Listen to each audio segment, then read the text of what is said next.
Christina Rossetti. Christina Georgina Rossetti was a renowned English poet born in London to Italian parents. Her father Gabriele Rossetti was a poet, and her brother Dante Gabriele Rossetti also became a poet and a painter. Christina's early exposure to poetry and literature had a significant influence on her own writing.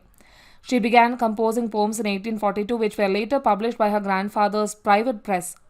In 1850, she contributed 7 poems to the Germ, a pre-Raphaelite journal founded by her brother William Michael and his friends using the pseudonym Ellen Alleyne. Rossetti's poetic style is characterized by symbolism and intense emotion, and she is best known for her ballads and mystical religious verses. Her most famous work, Goblin Market and Other Poems, was published in 1862 and firmly established her as a significant voice in Victorian poetry. She followed this with The Prince's Progress and Other Poems in 1866 and Sing Song, a collection of children's verses with illustrations by Arthur Hughes in 1872. In the 1880s, Rossetti's recurrent battles with Graves' disease led to the end of her attempts to work as a governess. Although her illness limited her social interactions, she continued to write poetry, which she later compiled in works like A Pageant and Other Poems in 1881. She also ventured into religious prose, producing works such as Seek and Find, a double series of short studies of the Benedict, Called to be Saints, and The Face of the Deep, a devotional commentary. Tragically, in 1891, Rossetti was diagnosed with cancer, which eventually claimed her life on December 29, 1894, in London. Her brother William Michael Rossetti posthumously edited her collected works in 1904.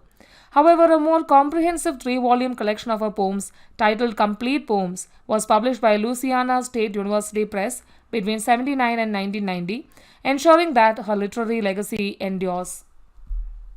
Goblin Market. Goblin Market is a narrative poem composed by Christina Rossetti in April 1859 and published in 1862. The poem revolves around the experiences of 2 close sisters, Laura and Lizzie, as they encounter goblin merchants.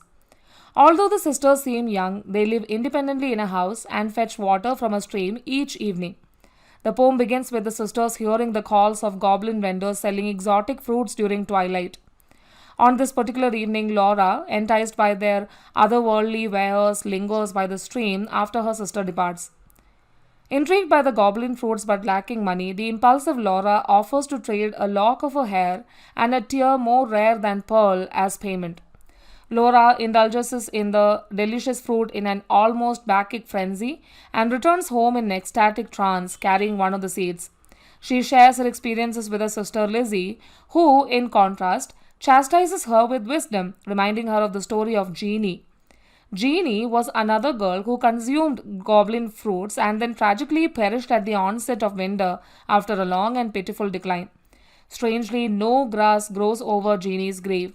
Laura disregards her sister's concerns and plans to return the next night for more fruits, both for herself and Lizzie. The sisters retire to their shared bed. As Laura and Lizzie attend to their household chores the following day, Laura dreamily anticipates her upcoming encounter with the goblins. That evening, however, as she listens by the stream, Laura realizes with horror that she can no longer hear the goblins' chants and cries, although her sister still can. Unable to purchase more of the forbidden fruit, Laura becomes ill and hungers for it. As winter approaches, she weakens and ages unnaturally, unable to perform her daily tasks. She remembers the saved seed and decides to plant it one day, but nothing grows from it.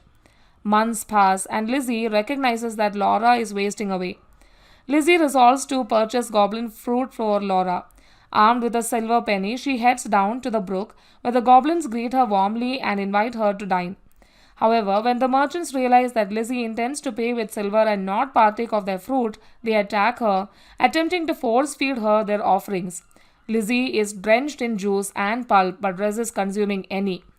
Lizzie manages to escape and runs back home, but when the ailing Laura partakes of the pulp and juice from Lizzie's body, the taste disgusts her rather than satiates her, leading to a frightening fit. By morning, though, Laura fully recovers her health. The final stanza underscores that both Laura and Lizzie live to share their children's stories about the dangers of goblin fruits and the strength of the sisterly bond.